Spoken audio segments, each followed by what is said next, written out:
Alors ça se passe en Allemagne. Et il y avait là-bas un rave, Chashuv, important, qui avait un bras droit.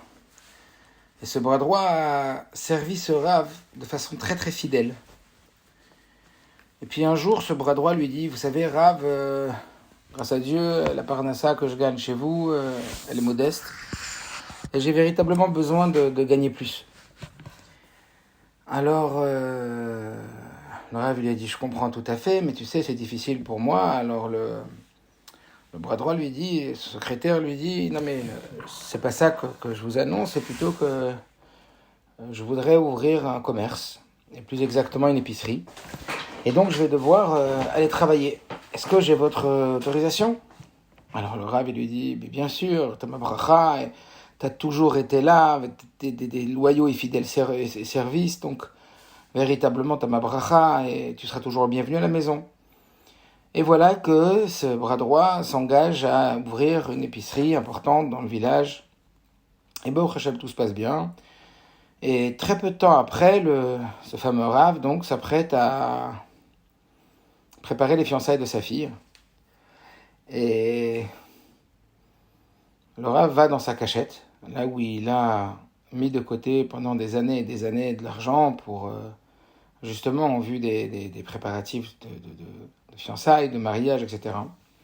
Et il ouvre le tiroir de sa commode où était caché l'argent. Il ouvre, vide. Rien, plus rien. Imaginez-vous la stupeur du Rav. Quoi? Il appelle sa femme, il dit, est-ce que tu as rangé l'argent autre part? Elle lui dit, pas du tout. L'argent, j'ai jamais touché. Il dit, mais regarde, viens voir, mais viens voir. Il ouvre le tiroir il est vide. La femme a dit, quoi? Mais où est tout ton argent, tout l'argent que tu as mis de côté toutes ces années? Et il commence à fouiller tous les tiroirs, chercher partout. Bichlal, il n'y a plus d'argent. La femme, elle regarde son mari. Elle dit, je t'avais dit. Je t'avais dit. Le mari dit quoi? Elle lui dit, t'as très bien compris. Avec quoi tu crois qu'il a ouvert son épicerie? Ton fameux élève et ton fameux secrétaire qui a toujours été fidèle et loyal. Mais évidemment que c'est lui qui t'a pris l'argent.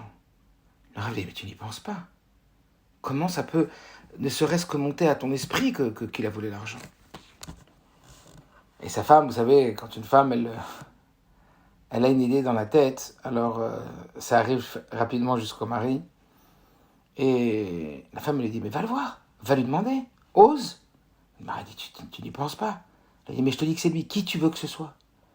Alors le voilà qui prend son manteau et la jambe traînante, il va voir son secrétaire dans l'épicerie, et le secrétaire il est hyper flatté, qui est le Rav, il s'attend pas du tout à ce qui va se passer. Il dit au Rav, quel caveau de vous voir ici dans mon épicerie, vraiment, qu'est-ce que je suis fier. Le Rav il dit, écoute, j'ai quelque chose à te demander, mais je sais que ça va être terriblement dur pour toi, mais je t'en supplie, ne te contrarie pas. Alors le secrétaire, il dit, mais dites ce que vous voulez, pourquoi voulez-je me contrarier? Et il lui explique. Et il dit, voilà, l'argent, il a disparu. C'est alors que le secrétaire, il baisse la tête. Et il dit au Rav, j'ai terriblement honte, Rav. Mais il faut que je vous dise, c'est moi qui ai pris l'argent. Le Rav, il dit, quoi? C'est toi qui as pris l'argent? Et il lui dit, je m'étais dit que j'allais prendre cet argent, que j'allais ouvrir l'épicerie avec, et que très rapidement, j'allais vous rembourser. Je vous assure que j'avais l'intention de vous rembourser. Le Rav, il a peut-être plus mal maintenant de la trahison qu'il ressent de son élève, de son secrétaire, plus encore de la perte de l'argent. Et son secrétaire lui dit, vous inquiétez pas, dès demain je vais trouver une solution pour vous rendre la moitié de votre argent et dans un mois je vous rendrai le reste. Je suis vraiment, tellement j'ai honte, tellement je sais plus où mettre. Pardonnez-moi, je vous en supplie, pardonnez-moi, pardonnez-moi. Et le Rav dit, oui, t'inquiète pas. Puis il s'en va, le Rav, le cœur brisé, il arrive chez lui. Sa femme, elle l'attend, elle voit son visage, dit alors? Et le Rav dit, t'avais raison. Elle dit, tu vois, je t'avais dit, je le sentais pas, Keilou, c'était le bras droit fidèle. Et le lendemain, effectivement, il vient avec la moitié de la somme et il lui dépose. Et il s'en va rapidement. Et puis quelques jours après, c'est la police qui vient chez le Rav. Et elle le convoque au commissariat, et le Rav, ne sachant ce qui se passe, il arrive au commissariat, et le commissaire est présent, et lui dit « Vous êtes bien le Rav de la ville ?» Alors le Rav dit « Oui ». Il lui dit « On vous a volé de l'argent ces derniers temps ?» Le Rav, il ne comprend rien, il dit « D'où vous savez, oui ?» Et il lui dit « Quelle somme c'était ?» Et le Rav, il lui dit « La somme ». Alors le commissaire, il lui dit « C'est votre argent ». Et il pose un sac avec tout l'argent et qui lui avait été volé. Et il comprend rien, le Rav. Il dit « De quoi on parle ?» Et le commissaire lui explique, lui dit qu'il y a un homme depuis quelques jours qui boit énormément d'alcool au bar du village et il paye la tournée à tout le monde et il sort des billets les uns derrière les autres et le barman ne comprenait pas parce qu'il connaissait cet homme qui était fauché et d'un coup le voir avec autant d'argent et il s'est dit c'est très bizarre qu'il ait autant d'argent. Ce que je vais faire c'est que je vais lui offrir moins des tournées, je vais le faire boire. Quand on boit de l'alcool, alors le secret il sort et il va me parler. Et effectivement, il le fait boire et il lui dit mais d'où t'as tout cet argent? Alors lui, en état d'ébriété, il lui dit ma femme, elle travaillait chez le rabbin, c'était la femme de ménage et un jour elle m'a dit qu'elle a trouvé dans le tiroir une somme énorme en espèces. Alors je lui ai dit de la prendre tout de suite, le lendemain, elle n'est plus jamais retournée. Et donc, effectivement, le commissaire lui dit « J'imagine que la femme de ménage n'est plus jamais revenue. » Il lui dit « Exactement, on ne savait pas où elle était passée. » Eh bien, vous n'avez plus de questions, c'était elle qui avait pris tout l'argent et qui l'avait donné à son mari. Et voilà votre argent. Alors le Rav, il est tout chamboulé, comme vous pouvez vous imaginer. Et puis au lieu de rentrer chez lui à la maison, directement, il va chez l'épicier, son secrétaire. Il arrive chez le secrétaire toujours honteux et humilié, dit au Rav, oui Rav, je vous assure que dans moins d'un mois, je vous rembourse le reste de la somme. Il dit, arrête, pourquoi t'as fait ça?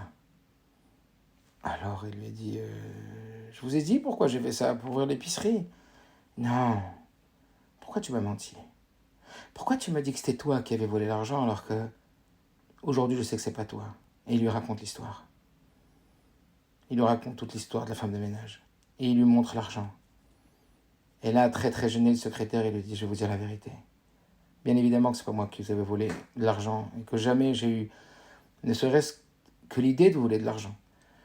Mais lorsque j'ai vu votre visage dépité, lorsque je me suis dit dans quelle peine vous deviez être et dans quel tourment vous deviez être, j'ai dit mieux vaut que je passe pour un voleur, plutôt que vous en souffriez de cette perte d'argent. Le Rav, il était, on ne peut plus ému, on ne peut plus touché par le niveau et par la fidélité et par l'amour qu'il portait à son Rav.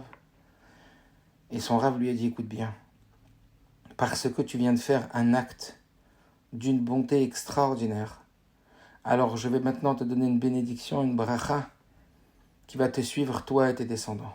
Et il lui a fait cette bracha. Et cette histoire est une histoire vraie, et ce secrétaire n'était autre que la première lignée de la famille Rothschild. C'est donc l'histoire des Rothschild. Peut-être que certains d'entre vous la connaissaient déjà. Alors pourquoi je vous parle de ça ce soir? Pourquoi cette histoire de ce qui a porté la bracha aux Rothschild? Parce que on va parler ce soir d'un sujet qui est on ne peut plus important de par la période dans laquelle nous nous trouvons entre le 17 Tammuz et le 9 Av. On va parler du jugement de l'autre. Et on va parler du jugement de l'autre en 3 niveaux différents. Comment juger l'autre? Vous savez, aucun regard n'est neutre. Très difficile d'avoir un jugement neutre. Évidemment sur soi, mais aussi sur l'autre. On a toujours un jugement qui prend une tendance, qui prend une forme. C'est très dur de ne pas juger du tout. Un jugement neutre, ça serait qu'il n'y ait pas de jugement. On est sans arrêt en train de juger. On arrive à la choule, on juge. On arrive dans un endroit, un mariage, on juge. On regarde une personne, on juge. On est constamment en évaluation, on est constamment en jugement, ou en tout cas, on est tenté de l'être en permanence. Quand on arrive dans un endroit où des gens ils sont en train d'étudier, on juge, on a tendance à juger. C'est plutôt dire on a tendance. Kippour, on voit les gens prier, on a tendance à les juger. Mais dans chaque situation, on a tendance à juger les autres. Parachat de cette semaine, elle nous parle de Pinchas. Et Pinchas, il a fait un acte qui peut paraître cruel. Puisque lorsque Balak a chargé le prophète Bilam de venir faire le contraire de bénir les Juifs, eh bien Bilam, comme vous le savez, a accepté. Et lorsqu'il a prophétisé, à plusieurs reprises, il a essayé, à chaque fois qu'il voulait exprimer une prophétie négative, non seulement la prophétie n'a pas eu lieu, la négative, mais la prophétie négative a été remplacée par une prophétie positive, et une prophétie extrêmement positive, puisque vous le savez certainement tous et toutes, eh bien c'est la prophétie de Mashiach qui est dans la paracha de Balak. Et donc il va prophétiser des prophéties extraordinaires. Et puis il va voir qu'il n'y a rien à faire, qu'on ne peut pas les maudire ces juifs. Alors il va dire, tu sais quoi, on ne peut pas les maudire tant qu'ils sont protégés. Mais par contre, s'ils ne sont plus protégés, alors là, c'est Dieu qui va charger de eux directement. Et qu'est-ce que Dieu, il déteste plus que tout, ou en tout cas d'une façon très forte, c'est les relations hommes-femmes interdites. Et donc il va inciter Balak, il va inciter des jeunes femmes à venir faire fauter les juifs. Et c'est ce qui va se passer. À la fin de la paracha de la semaine dernière, 24 000 hommes vont mourir d'une épidémie suite à leur comportement, et en particulier suite à un acte d'un homme qui était le chef de la tribu de Shimon, Zimri ben Salou, qui va aller se présenter devant Moshe Rabbeinu. Et qui va dire à Moshe Rabbeinu, dis-moi Moshe Rabbeinu, tu t'es pas marié toi avec la fille de Yitro? Et donc nous, si on a le droit d'aller avec des femmes, il va aller avec Cosbi Batsour, la princesse, qui a été livrée par son père aux mains des Juifs pour les faire fauter. Et voilà que Pinchas, dans un acte de zèle, alors il va aller voir Moshe Rabbeinu, il va dire Moshe Rabbeinu, mais c'est pas écrit dans la Torah que Kol Akonim Pogimbo, que quand il se passe une situation pareille, tout celui qui veut venger la colère de Dieu, il va, il doit les tuer. Et Moshe Rabbeinu lui dit, j'ai oublié cette halakha. Et puisque tu t'en rappelles, alors c'est à toi que revient le mérite et le privilège de réaliser cette mitzvah. Et voilà que Pinchas va réaliser cette mitzvah. Il va donc tuer Zimri ben Salou et Cosbi Batsour, un acte qui paraît très barbare. Et en réalité, grâce à cet acte-là, l'épidémie va s'arrêter immédiatement. Et il va recevoir une neshama supplémentaire, celle de Eliyahu Navi, Pinchas, celui qui va annoncer la Géoula. Et plus que ça encore, enfin plus, je sais pas, mais en tout cas aussi, il va atteindre et obtenir quelque chose qui ne l'était pas, la Keuna, la prêtrise, parce qu'il n'était pas Cohen. Bien qu'il était descendant de Aaron, il est né avant que Aaron soit élu Cohen, ainsi que sa descendance, qui allait naître après. Et donc voilà qu'il reçoit aussi la Keuna. Alors la parasha de cette semaine, elle commence avec ce verset, Vaidaber Hashem el Moshe, les morts, Dieu dit à Moshe, Pinchas ben Eleazar ben Aaron Cohen, Eshiv et Chamatim al Bnei Israël. Que Pinchas, fils de Eleazar, fils de Aaron à Cohen, a calmé ma colère de sur les Bnei Israël, et donc a vengé ma jalousie mitocham de eux. Et à propos de ce verset, on a un Rashi très intéressant qui se pose une question et qui se dit, mais pourquoi dire ici Pinchas ben Eleazar ben Aaron à Cohen? Pinchas, fils de Eleazar, fils de Aaron à Cohen. S'il est le fils d'Eleazar, tout le monde sait que Eleazar à Cohen est le fils de Aaron à Cohen. Et en plus qu'à cette époque-là, le Cohen Gadol, c'était plus Aaron était parti, c'était Eleazar. Donc la question de Rashi, c'est pourquoi dire que Pinchas, il est descendant de Eleazar, qui lui-même est descendant de Aaron à Cohen. Et Rashi nous dit qu'il est le descendant de Aaron. Pourquoi? Et je vous cite Rashi ce qu'il dit. Il dit, les filles shayu ashvatim evazimoto. Parce que lorsque Pinchas a fait cet acte qui paraît barbare, alors les tribus ont méprisé Pinchas. Ritem ben Pouti, Zé Shepitem, Avi, Mo, Agalim.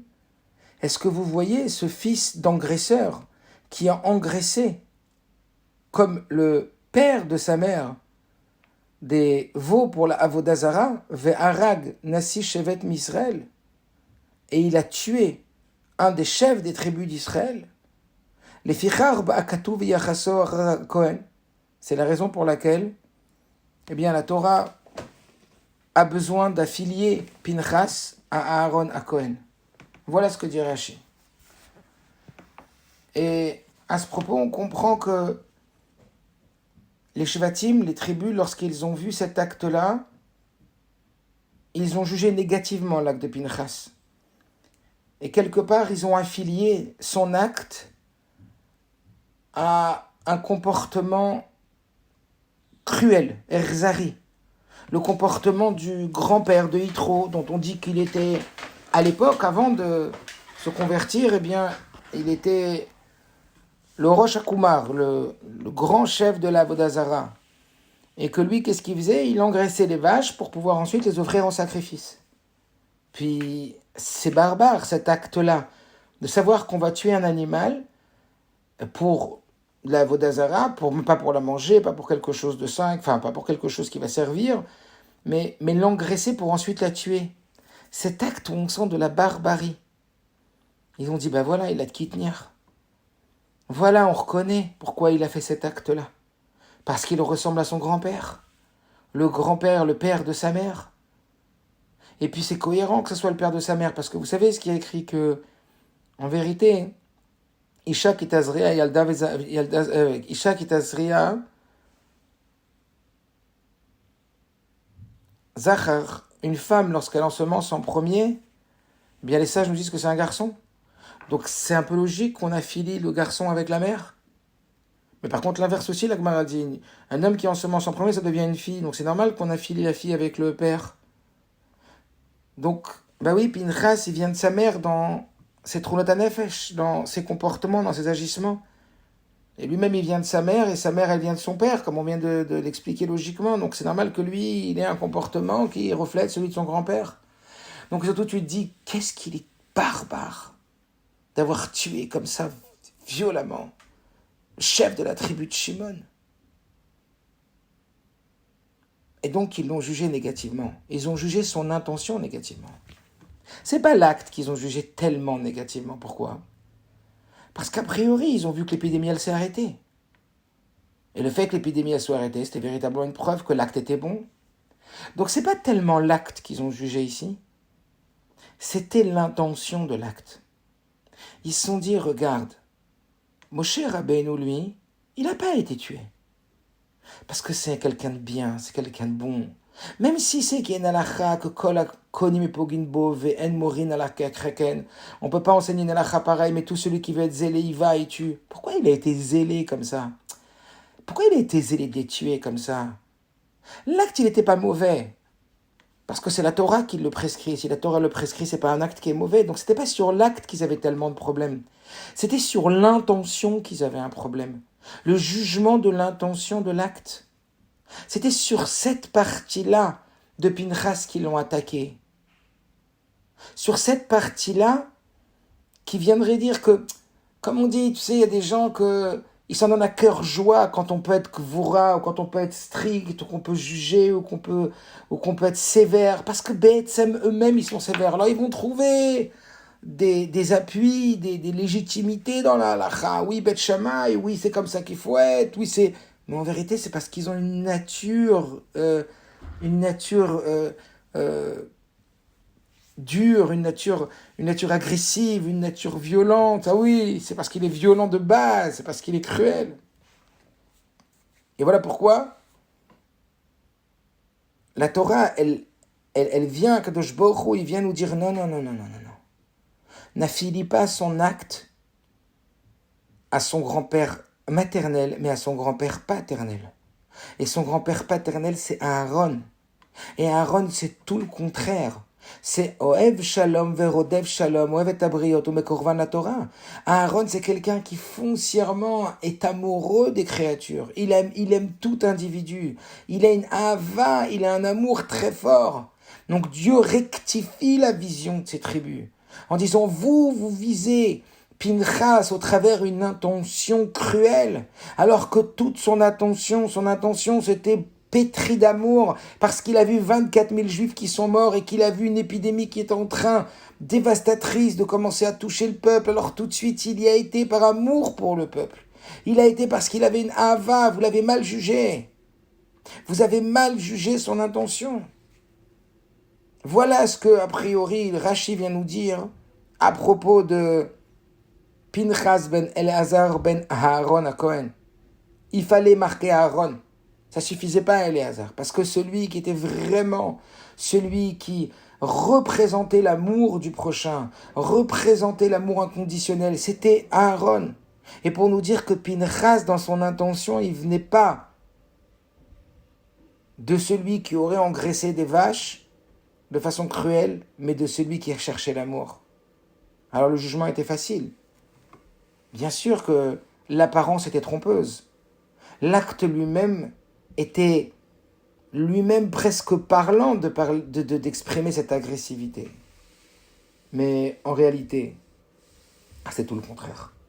Alors de cette de cet enseignement, il y a une extraordinaire sikha du Rabbi qui parle de tout ça dans l'écouter Sichot Chet pour ceux qui sont intéressés. En vérité, le Rabbi nous dit qu'on juge très facilement les intentions des autres au travers de leurs actions. Et il faut faire très très attention à cela. Il faut faire très très attention au jugement qu'on peut émettre sur les comportements des autres. Essentiellement, dans cette sikha, le Rabbi nous parle, on verra, ça c'est le premier point, essentiellement dans cette sikha, le Rabbi nous parle du jugement qu'on peut avoir sur une personne qui fait une mitzvah. Et puis, sa façon de faire la mitzvah nous dérange. Sa façon de faire la mitzvah, il l'a fait peut-être avec trop d'esclandre, il l'a fait peut-être de façon trop extravertie, il l'a fait de façon gênante pour nous. Il veut montrer qu'il fait les embellissements de la mitzvah. Ou alors quand il donne tzedaka, il montre trop sa tzedaka qu'il donne. On sent qu'il le fait bepni atzmit, ça veut dire pour un intérêt personnel, pour sa yihora, pour sa ga'ava, pour sa yishut. Il le fait pour se flatter ou il le fait pour son intérêt. Et tu le sens, ça sent à 10 kilomètres qu'il le fait pour ça. Ou alors tu le vois quand il fait Teilim, il se balance comme ça. Tu dis, mais qui se prend celui-là? Et puis quand il fait la tefila, il ferme les yeux, mais kavana. Ou je sais pas, il fait des mitzvot et après il en parle. Il dit, mais pourquoi si elle fait une mitzvah, elle a été voir des malades ou elle a été voir des personnes âgées, elle a besoin de se tartiner sur cette mitzvah. Elle a besoin de mettre encore une couche et encore une couche. Elle parle de ça. Tu dis, tu sais quoi, la vérité, c'est hop, et on a tendance à être possède.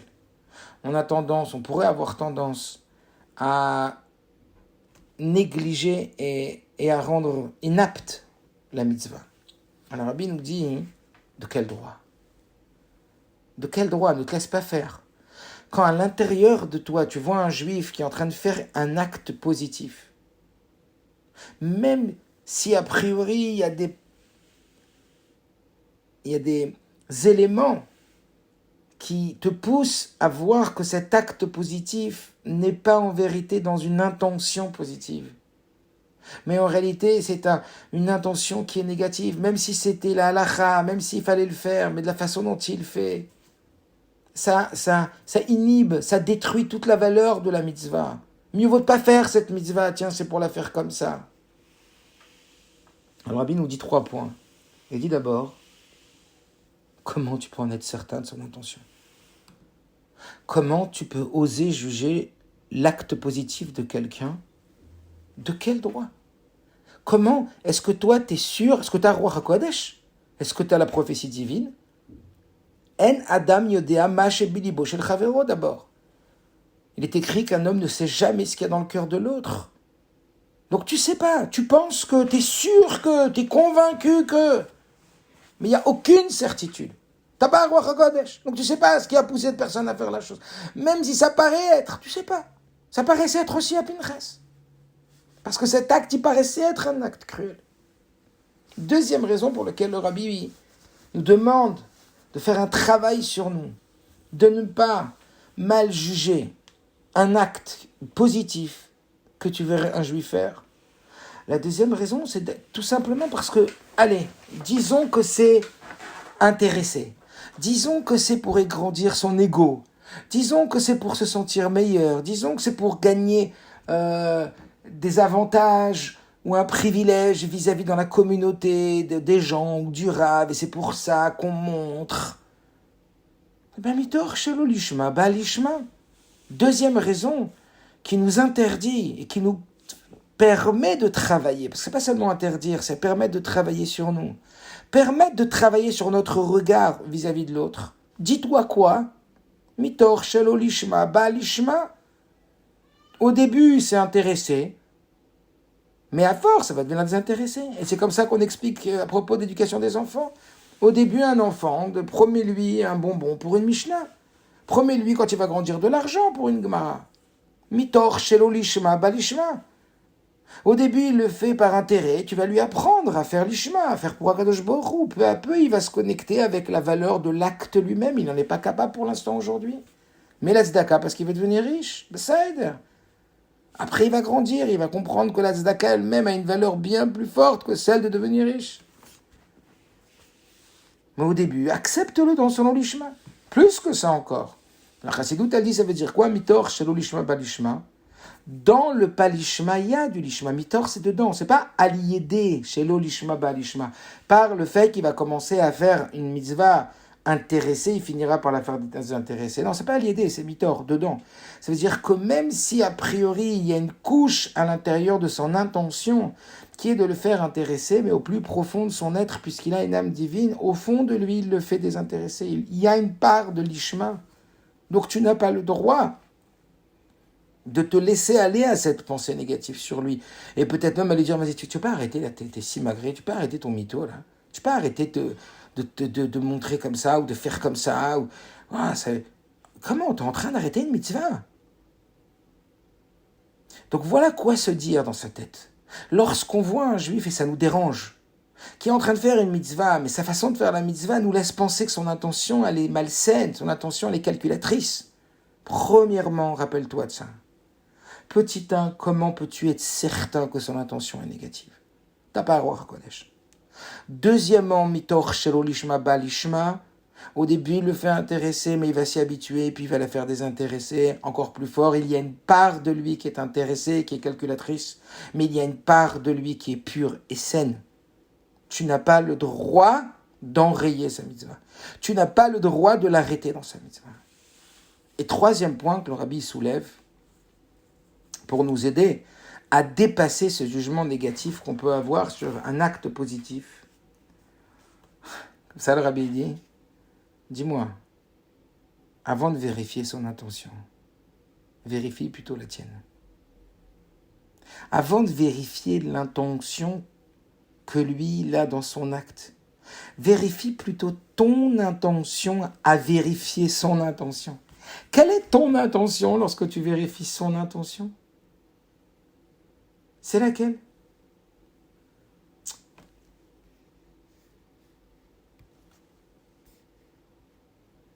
C'est laquelle? C'est laquelle ton intention? Alors, il nous dit que parfois, pourquoi est-ce qu'on juge mal l'autre? Parce qu'en vérité, on veut se donner bonne conscience. On veut se donner bonne conscience qu'on n'a pas fait cet acte-là. On veut se donner bonne conscience en se disant « Ah là, pour qui il se prend celui-là à faire ça ?» Un peu comme Pinchas. En vérité, dans cette sikha, le Rabbi explique que on peut même dire que, a priori, ceux qui ont critiqué l'intention de Pinchas, ils étaient animés d'une bonne intention. Ils ont dit en vérité, on veut défendre Moshe. Parce que Moshe, il n'a pas fait cet acte-là. Donc on essaye de trouver une raison qui a poussé Pinchas à être plus zélé que Moshe. Parce que Moshe, il était bon. Donc en vérité, notre intention, elle est bonne quand on critique Pinchas. C'est pour justifier la raison pour laquelle Moshe n'a pas été. Mais en vérité, même si toi, tu es en train de croire que Pinchas avait une mauvaise intention et que eux, ils avaient une bonne intention. C'est exactement le contraire. Et comment on le sait? Parce que eux, ils ont rechiné sur la mitzvah. Ils ont vu l'autre pas bien et c'était donc tout le contraire. Le rabbi nous dit ici qu'il arrive souvent que toi, tu crois qu'en vérité, l'autre, c'est son ego qui le fait agir parce que ton ego est dérangé par son acte. Parce que tu te dis, mince, je suis pas comme lui. J'ai pas la même kavana que lui dans la tefila. J'ai pas le même enthousiasme dans Miftsaim, dans le don de l'aide aux autres. J'arrive pas à faire tzedaka comme lui fait tzedaka. J'arrive pas à sortir de mes gonds dans la tzedaka. Est-ce que tu sors de tes gonds comme tu critiques celui qui sort de ses gonds dans la tzedaka? Est-ce que tu sors de tes gonds dans l'aide à son prochain et dans aller dans la rue aider des juifs, etc. comme lui l'aide? Rabbi, il insiste sur ce troisième point. Et il dit l'ego que tu vois chez toi. Et il ramène dans une note en bas la citation que vous connaissez tous du Baal Shem Tov qui dit que quand tu vois un défaut chez l'autre, c'est certainement que tu l'as chez toi. Ce qui te dérange profondément, c'est parce que tu as le capteur à l'intérieur de toi. Et le rabbi de nous dire que plutôt que de critiquer l'autre, plutôt que de le juger mal, eh ben imite-le. Dis-toi, je vais m'en inspirer. Dis-toi, je vais apprendre de lui, au lieu de mal le voir. Et donc le rabbi il insiste sur ce troisième point. Ce troisième point qui nous amène en vérité à se rendre compte que le problème, il n'est pas tant chez lui. Que si cet ego qui est en lui, il nous a tellement dérangé, c'est parce que ça a touché cet ego qui est en nous. Et qu'en vérité, peut-être nous, on a l'ego, mais que lui, c'est pas un ego. Lui, le rabbi dit, c'est très probable que lui, il fait avec beaucoup moins d'ego son acte qui te paraît orgueilleux, que l'ego qui t'habite quand tu le regardes avec une intention négative à son acte. Beaucoup plus probable. Waouh, ça calme ça. D'autant que, comme on le dit au début, on est tous amenés à juger en permanence. Avoir un regard neutre, c'est presque impossible. Alors, mais Kitsour, pour reprendre, le rabbi nous dit, voilà, apprends de ce Rashi. Apprendre de ce Rashi, tu ne dois pas te laisser faire. Lorsque tu vois le comportement positif d'une personne et que ce comportement positif, tu y vois une intention négative, rappelle-toi de ces 3 points fondamentaux. Petit 1, d'où tu es sûr? On ne peut jamais être sûr, tu n'as pas le droit à Kodesh, un Adam Yodea Machelibo Shel Chavero. Petit 2, Mitor Shablishma Balishma. Même si effectivement il y a une partie qui est en vérité calculatrice, intéressée dans son acte, au fond de lui, il a une partie qui est pure et saine. Et tu n'as pas le droit de l'arrêter dans sa mitzvah. Parce qu'il n'y a pas comme une mitzvah. Il n'y a pas plus fort. Et 3e point, demande-toi si le problème il n'est pas plus chez toi que chez lui à le regarder comme ça. Demande-toi si tu n'es pas en train de regarder en vérité que l'autre, c'est pas un miroir comme dit le Baal Shem Tov. Et ce qui te dérange chez l'autre, c'est parce qu'à l'intérieur de toi, tu es dérangé par ton ego. Parce que ça dérange ton ego de le voir aussi bien. Et là, ça calme. Et là, ça calme. Alors, en vérité,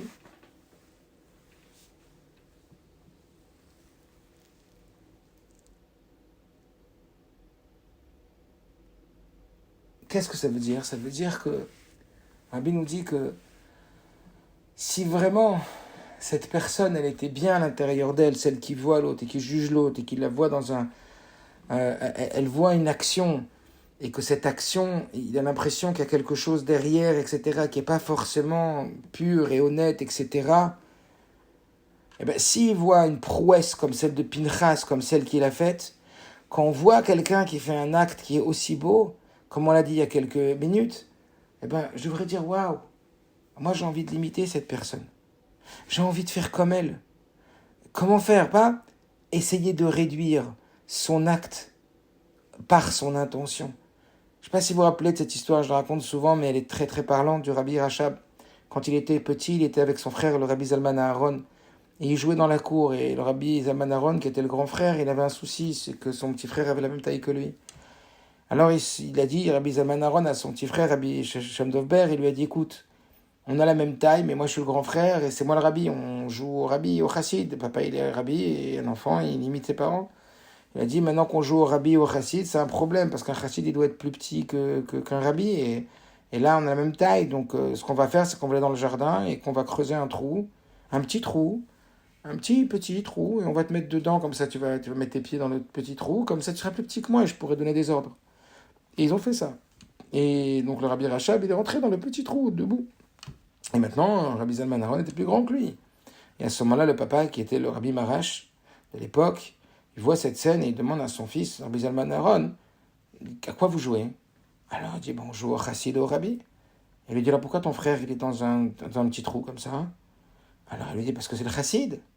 Il lui dit, quel rapport? Alors il lui explique, il lui dit, on avait la même taille, il fallait que mon frère soit un peu plus petit que moi pour que je sois un Rabbi. C'est là que le Rabbi Marash, il lui a dit un mot fou. Il a dit, sache dans la vie, que si tu veux être plus grand que ton frère, alors ne l'enfonce pas dans un trou, monte sur une chaise. La tendance à vouloir descendre les autres. En ce moment, dans la période du 17 Tammuz 9 Av, combien de fois le Rabbi nous rappelle que la destruction du temple elle est venue à cause de la haine gratuite et que la reconstruction du temple elle viendra par l'amour gratuit, même dans la kavana, même dans notre pensée, même si on ne l'exprime pas, qu'est-ce qu'on pense de l'autre quand on rentre à la choule, quand on va dans un endroit de Torah, quand on voit un comportement d'une personne qui veut dire un Dvar Torah, tout de suite, ça risque qu'on va la juger, même on ne va pas le dire, mais on va le penser. Le Rabbi Rayat dit qu'une pensée négative, parfois, elle peut avoir des conséquences beaucoup plus néfastes encore qu'une pensée positive, qu'une action positive, qu'une action négative. Parce que c'est beaucoup plus profond dans l'âme, la pensée négative. Alors, qu'elle arrive, elle arrive. Mais qu'on ne la laisse pas faire. Qu'on la laisse pas. Oh, vous les Shvatim, vous dites que c'est pour sauver nos Moshe qu'il n'a pas fait cet acte-là. T'as beau avoir tous les bons tiroutim de la terre, mais t'es en train maintenant de prêter une mauvaise intention à un acte positif. Oh, voy. C'est sûr que ça vient pas du bien. C'est sûr que c'est pas de la Kedusha. Voilà pourquoi la Torah elle a besoin de rajouter, Dieu il a besoin de te dire, Pinchas ben Elazar ben Aaron à Cohen. Regarde le Cohen qui est dans Pinchas, regarde pas, parce que les Shvatim, ils ont mal regardé, ils ont mal intentionné parce qu'ils étaient jaloux, Béhémet. Et c'est souvent le cas. Alors, parfois on dit, non, moi je me sens pas jaloux. Mais ça veut dire que tu te sens pas jaloux. Non, moi j'aime pas ça. Ok, t'aimes pas ça. Mais peut-être que inconsciemment, profondément, il y a un truc comme ça qui se passe à l'intérieur de toi. Et quand bien même ça serait pas ça, il y a déjà le petit 1 et le petit 2. Ça, c'est la première partie de ce soir.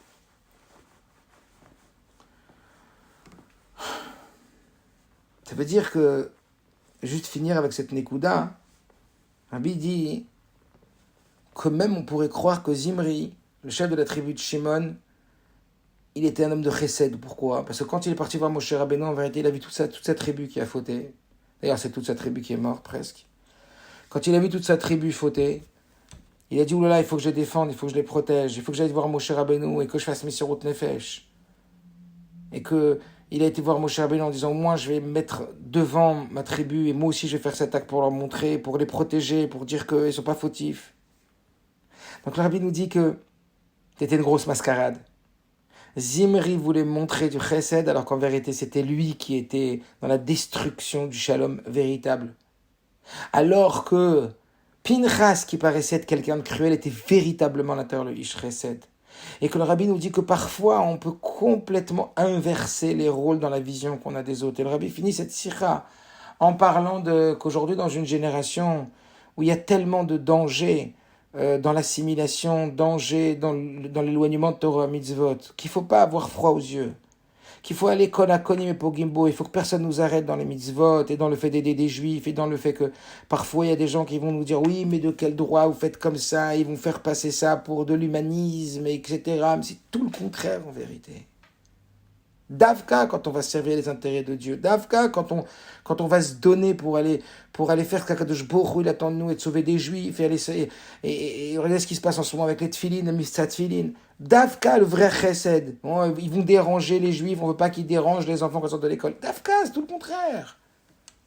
À nous d'aller, de pas avoir peur, pas avoir peur de sortir, pas avoir peur de faire le meilleur de nous-mêmes, pas avoir peur, c'est comme ça qu'il faut faire. Ça c'est donc la première partie du sujet. Je vous rassure, la plus longue. Donc, premier point, c'était attention.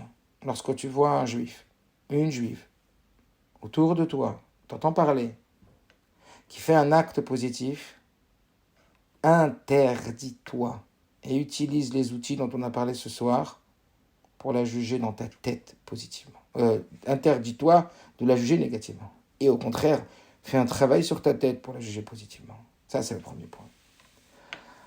Ah, maintenant, et quand la personne, elle fait quelque chose de pas bien, hein, quand la personne elle fait quelque chose de pas bien, là, on a parlé, cette Sikha du Rabbi, elle nous parle quand une personne elle fait quelque chose de bien, elle fait un acte positif que tu n'as pas le droit de mal la juger. Donc même quand tu es dérangé, mais quand la personne elle fait vraiment un acte qui est pas bien, qu'est-ce que tu fais avec cet acte-là? Alors regardez ce que dit le Rabbi. Je vous cite.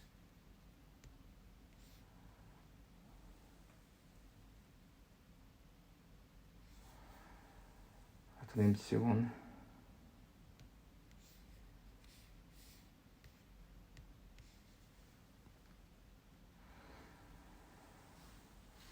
Dans l'écouter Sichot, le Rabbi dit comme ça. Nos sages, dont la mémoire est une bénédiction, enseignent, jugent chaque homme avec clémence. Havedan et kol ha'adam le kafsrut. La Mishnah, elle dit, il n'y a aucun jugement neutre. Donc, im gvar que tu vas juger, juge l'autre avec clémence. Cela veut dire quoi? Ça veut dire quoi? Avedan et kol ha'adam le kafsrut. Pas en train de dire que cet acte-là, il n'est pas mal. Il est mal, son acte. On parle de l'intention. On parle de l'intérieur, on parle de comment on va voir l'acte de quelqu'un qui fait quelque chose de mal. Et on n'est pas en train de dire qu'on va se laisser faire. C'est pas ça que je dis. On va l'arrêter. Mais on parle du jugement qu'on va avoir sur cette personne. Et comment justement après, on va se confronter à lui. Comment on va faire avec lui. Comment on va se comporter avec lui. Bien évidemment qu'on va l'arrêter. On n'est pas en train de dire de laisser faire. Mais en même temps, cela veut dire, écoutez bien, que quand quelqu'un a mal agi, ce qu'à Dieu ne plaise, il faut lui faire ressentir. Et faire ressentir aux autres qu'il peut se redresser. Voilà ce qu'il faut. C'est quoi juge un homme avec clémence? C'est quand quelqu'un il a mal agi, même un enfant, même un adulte, quand tu sens que quelqu'un il a mal agi, alors à toi de trouver les moyens de lui faire ressentir et faire ressentir aux autres qu'il peut se redresser. Réparer ses actions, lui faire comprendre que Dieu ne soumet pas l'homme à une épreuve qu'il ne peut pas surmonter. S'il a cette épreuve, s'il a mal agi, c'est une épreuve. Mais lui apprendre et lui inculquer, lui dire, tu sais, si t'as trébuché, c'est que t'as des forces à la hauteur de la difficulté que tu rencontres aujourd'hui. Et notre rôle, c'est de lui faire ressentir qu'il est capable de ne plus rentrer dans cette négativité, dans ce mal. Imaginez-vous un enfant qui fait quelque chose de mal ou de tortueux et on dit mais t'as pas honte d'avoir fait ça? Mais tu sais que tu me déçois. T'as vu comment tu te comportes? J'ai un enfant, même un adulte. Mais qu'est-ce qu'on va faire? On va lui briser à l'intérieur de lui encore plus l'image qu'il a de lui-même et la chance qu'il a ou la possibilité qu'il a de remonter. Adraba, si on va lui dire ton acte, c'est sûr que c'est pas un acte qu'il fallait faire. Mais je suis sûr que tu as les forces. Je suis sûr que je crois en toi pour que tu remontes. Mais c'est sûr que ça va être le contraire chez lui. Continue à voir cette personne-là avec un œil positif. C'est son acte qu'on doit voir négatif. Et lui dire qu'il a les forces, c'est les mots du Rabbi ici. Que s'il a cette épreuve, c'est clairement que Dieu lui a donné à la hauteur de son épreuve des forces aussi puissantes que son épreuve. Et on lui dira que la présence de cette épreuve établit clairement que celui qui l'a subi est en mesure de relever le défi avec succès. Celui qui subit une épreuve est en mesure de relever le défi avec succès. Là, on parle d'une épreuve dans Yitzhara, une épreuve dans la Tzniut, une épreuve dans la Kashrut, une épreuve dans n'importe quel domaine d'Avodat Hashem. Ces mots ont une signification importante et ils créent un fait accompli. Écoutez bien. En affirmant par les mots qu'il est possible de réparer ses actions, on révèle les forces cachées en son esprit et l'on révèle tous les défis on relève tous les défis avec détermination. Vous imaginez? Ces mots ont une signification importante. Le fait de lui dire qu'il peut se redresser, qu'il peut réparer ses actions, qu'en vérité, il est sûr et certain que Dieu ne soumet pas l'homme à une épreuve s'il n'a pas les forces. Et donc, c'est sûr qu'il a les forces. Et que cette épreuve, elle établit elle-même qu'il peut relever le défi. Et quand on va dire ces mots, on va les penser, ces mots, Le Rabbi dit, va créer un fait accompli. Qu'il est possible de réparer ses actions. Qu'on révèle les forces cachées en son esprit. Et l'on relève tous les défis avec détermination, vous imaginez. Quand on va penser bien, on va lui montrer la part de bien qu'il a en lui. On va s'identifier, on va focaliser sur les forces positives.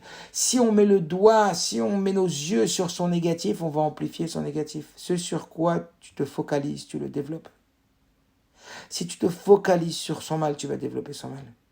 Si tu te focalises sur les forces qui lui ont été données pour réussir à dépasser cette épreuve, tu vas susciter et éveiller en lui les forces du bien, exactement comme on a de nombreuses fois expliqué les effets et les impacts du Lashon Hara et du Lashon Tov, que quand on dit du Lashon Hara, alors même la personne sur qui on parle, elle est affectée parce qu'on éveille les forces du mal en elle, même si elle est à des milliers de kilomètres. Et pour le bien, c'est pareil. Pourquoi elle est Toldot Noach Ish Tzadik, Dieu l'appelle Tzadik pour susciter les forces qu'il a en lui. Donc le deuxième point de ce soir, c'est pas quand tu vois un acte positif et que tu as une direction de lui donner une intention négative. Ça, c'était le premier point. Le deuxième point, si ça t'arrive de voir un acte négatif chez une personne, bien sûr que tu vas lui signifier. Bien sûr qu'il va falloir que cette personne prenne conscience de ça. Mais c'est pas la personne que tu vas juger, c'est l'acte. Et au lieu de juger la personne, tu vas dire à cette personne que tu crois en elle. Parce que tu crois en Dieu. Et puisque tu crois en Dieu, tu es convaincu qu'elle a des forces à la hauteur de sa difficulté. Et quand tu vas mettre les yeux dessus, tu vas lui être d'une aide phénoménale. Pas seulement psychologiquement parce qu'elle écoute, mais plus profondément encore, spirituellement, parce que ça éveille ses forces à l'intérieur d'elle. C'est juste énorme. Et enfin, le troisième point. Le troisième point,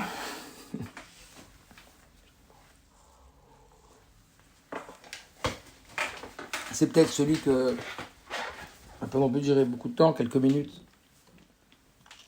mais il est fondamental. Il est fondamental. Donc je répète déjà, le ma'alach, le process de ce soir, c'était l'histoire de Rothschild. Comment il s'est comporté et comment le Rav et la Rabbanite, ils ont eu une vision négative. Ne juge jamais parce que tu ne sais pas ce qui se cache derrière. Oui, mais on juge toujours.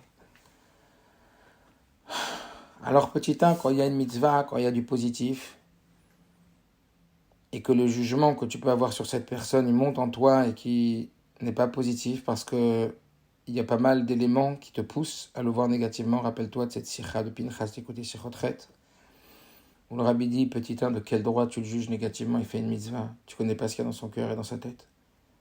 Petit 2, mitor shelishma balishma. Et petit 3, c'est peut-être toi le problème et pas lui, c'est peut-être ton ego que tu es en train de voir là-dedans, et c'est pas le sien. Sinon, tu chercherais à l'imiter et pas à le critiquer.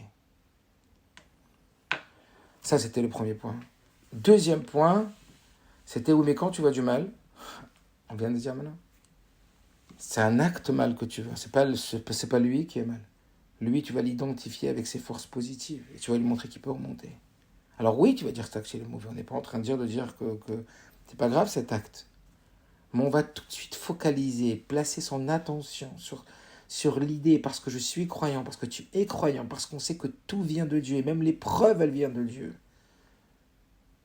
L'épreuve vient de Dieu, et si une personne a une tendance à aller vers le mal, c'est obligatoire qu'elle a des forces proportionnelles à ce mal qu'elle a en elle, et qu'elle est en mesure de relever le défi, et quand toi, tu vas être celui qui va te concentrer dans ta vision, et dans ta intention et dans tes pensées sur le bien qu'il a en lui, tu vas l'aider à révéler le bien qu'il a en lui. Et c'est ça qu'on attend de toi. Et enfin, troisième point. Qui t'a demandé de regarder l'autre?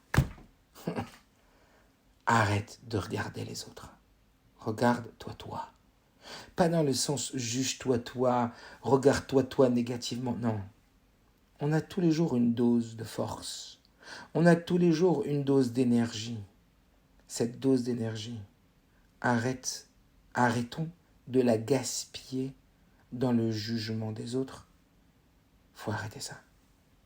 De notre mieux, faire de notre mieux pour placer toute notre attention sur notre avoda à nous, sur notre travail à nous. Venons, on arrête de mettre des notes toute la journée aux gens.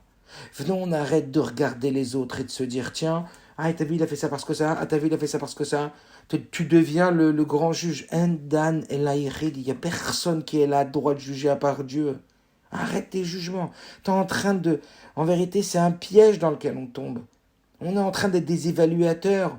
On est en train de se nommer évaluateur de la bonne... de la validité ou non, de la valeur positive ou négative, de l'intention, de... Mais arrêtons. On est en train de se faire piéger. C'est contre nous. C'est pas que je dis c'est mal, mais ça va à l'inverse de notre intérêt, de l'intérêt des autres. Venez, on se concentre sur notre travail. Venez, on se dit, je vais mettre toute mon attention dans mon travail. Alors regardons cette lettre magnifique du Rabbi, qui nous met en avant ce point-là que je suis en train de vous dire. Voilà la lettre. C'est la lettre... Voilà, elle est là. Alors, je sais pas pourquoi elle n'est pas entière. Ah, voilà. C'est la lettre 1763. Alors, je vous la lis rapidement. Je vous ai déjà écrit pour répondre à vos questions et je me permets maintenant de vous souligner un point d'ordre général. Le verset dit que des jours ont été créés et pas un d'entre eux n'apparaissait. Différents textes de Chassidut expliquent à ce sujet. Écoutez bien. Que chaque homme reçoit un certain nombre de jours, afin qu'il mène à bien la mission qui lui est confiée ici-bas. Et il n'y a pas un jour de trop, pas un instant qui soit superflu pour cet accomplissement. Chaque période, même très courte, qui est consacrée à un objet insignifiant, remet donc en cause l'intégrité de la mission. Ça veut dire qu'on n'a pas une minute qui a été créée dans notre vie pour être gaspillée. Après avoir lu votre lettre, je me dis qu'il est dommage. Écoutez bien ces mots. Ils sont fous. Après avoir lu votre lettre, je me dis qu'il est dommage de vous voir perdre votre temps à vous interroger sur les autres personnes. Arrêtez de perdre votre temps pour vous interroger sur les autres personnes. Donnez votre point de vue. Dire, qu'est-ce que t'as ici ? T'es pas un jury. Pourquoi agit-on ainsi et non d'une autre façon ? Tout cela ne concerne que les autres. Ça ne te concerne pas. Et ce qui est primordial, indispensable à chacun d'entre nous, à l'exception de ceux qui gèrent des problèmes publics, c'est de consacrer notre temps, notre énergie et nos forces pour mener à bien la mission qui nous est personnellement confiée. Mais regardez ces mots. Il faudrait les relire tous les jours, ces mots. Tu es en train de perdre ton temps et perdre ton énergie et perdre tes forces à amener une évaluation sur ton copine et ton copain et ton ami et ton talmide et ton raver. Mais t'as une dose d'énergie par jour, t'as une dose de jour dans ta vie.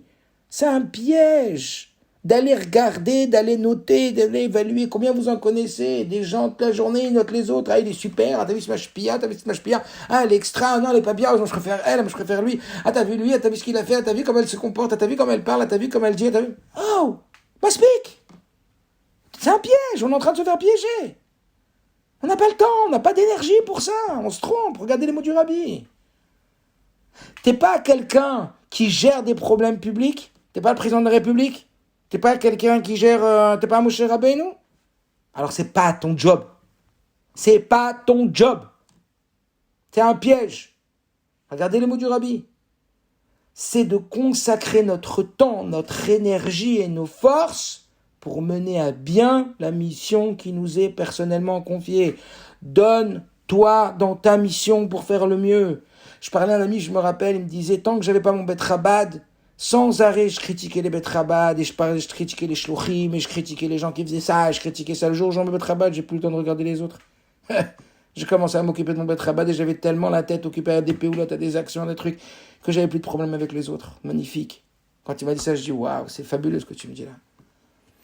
Lorsque le mauvais penchant d'un homme verra que les questions qu'il se pose sur les autres, je sais pas, elle est tellement puissante cette lettre.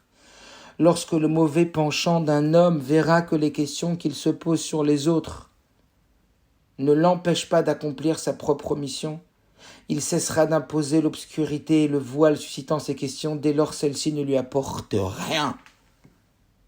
Arrêtons, ça nous rapporte rien. Il en est de même pour les longues discussions que vous rapportez dans votre lettre, vous demandant si vous êtes capable d'influencer votre entourage ou non. Vous perdez votre temps car le sort de chacun a d'ores et déjà été décidé par les fondateurs de l'Yeshiva Lubavitch. Chaque élève de la Yeshiva doit être une lumière qui éclaire, comme l'explique la note éditée, la 5e note de Hanouka, que vous avez sûrement vue. Vous avez connaissance de la décision selon laquelle vous devez être une lumière et illuminer votre entourage. Le rabbi il parle ici que des fois des gens ils remettent en question l'influence qu'il peut avoir sur les autres. Le rabbi dit arrête de te poser ces questions encore une fois. Ouais, je sais rien, j'influence pas les autres. Arrête. On est tous là pour illuminer notre entourage. Vous devez donc immédiatement commencer à agir en ce sens. Et en dire plus, ne sert à rien et peut donc être préjudiciable. Voilà. Ce troisième point, c'est celui de se dire, et si tu arrêtais de regarder les autres pour les juger? Et si tu te concentrais sur toi au lieu de te concentrer sur les autres? Alors oui, écoutez-moi bien, je finis avec ça. On doit se regarder avec notre mission, avec le travail de nos midotes, avec le fait de se perfectionner, avec le fait d'être un juif plus sincère, plus émette, avec beaucoup plus de koach, avec beaucoup plus de simcha, beaucoup plus d'avoda, travailler sur sa joie, travailler sur sa bitachon, travailler sur son emuna, travailler sur son avat Israël, mais travaille autour de toi. Et quand tu veux voir l'autre, il n'y a que 2 raisons qui te permettent de voir l'autre. Ou pour l'aider, ou pour l'imiter. Et c'est tout. Tu veux regarder l'autre? Tu es en train de te demander ce que tu penses de mon cours de ce soir? Arrête de me juger, de m'évaluer, de me dire il était bien, il n'était pas bien, arrête pas ça. Pense à ce que ça va servir dans ton avodat Hashem, à toi, dans ta mission à toi. Et si déjà tu penses à moi, alors dis-toi, c'est où pour apprendre de ce qu'il est en train de me dire et pour imiter ce qu'il me dit, ou pour être, pas imiter, mais pour être inspiré par ce qu'il me dit. Voilà des choses que ça va pas, je pense, et je vais lui dire qu'est-ce qu'il pourrait faire pour s'améliorer. Je vais me permettre de lui dire peut-être en faisant ça et ça, tu sais, peut-être t'as dit un mot qui était pas joli, peut-être on a senti que t'étais un peu agressif, alors je te le dis pour... je sais que t'as l'effort d'être moins agressif, ou que vous entendez quelqu'un qui dit un mot, par exemple, vulgaire, même dans un cours. Oh, t'as vu, il a dit un mot vulgaire dans le cours. Eh oh, basta, t'es qui pour juger? Ah, donc j'apprends de moi aussi, j'ai entendu des gens qui donnaient des shiurim et qui disaient des mots vulgaires. Ben, ça m'a appris à faire beaucoup plus attention à mon langage. Ça, oui, ça me travaille sur moi, mais pas je pense à lui maintenant. Et si un jour j'arrive à parler avec lui, je lui dirai, tu sais, faut faire attention. Je pense que tes cours sont extraordinaires et ça, mais fais attention aux mots. Peut-être, parce que et c'est derrière, vous comprenez. Et dans chaque chose. Donc, Beklalout, ce troisième point qui me paraît fondamental pour amener la Géoula, pour travailler sur notre Avat Israël, pour travailler sur notre Ishiout, ne perdons plus notre temps à vouloir mettre des notes en constant aux gens, à notre entourage, à nos amis, à notre famille, à noter, à évaluer dans sa tête par nos pensées. Non et non, ça suffit. Qu'on travaille sur ça, sur nous, et qu'on le fasse, mais simra, et qu'on comprenne, comme le Rebbe il a dit, que chaque minute qui nous est donnée, et que chaque koach qui nous est donné, chaque énergie, chaque dose d'énergie, et chaque dose de volonté qu'on utilise pour notre mission et pour réussir. Qui te demande de regarder les autres? Qui te demande de poser des questions sur les autres? Tu dois penser aux autres, bien sûr. Tu dois penser aux autres. Mais il n'y a que 2 situations. Ou pour l'imiter, ou pour t'en inspirer, ou parce que tu veux l'aider. Et c'est tout. Sheikh Now, qu'on soit zouché de la Géoula Mtidou Hashlema, Tokef et Mamash. Amen. Le Rebbe à notre tête.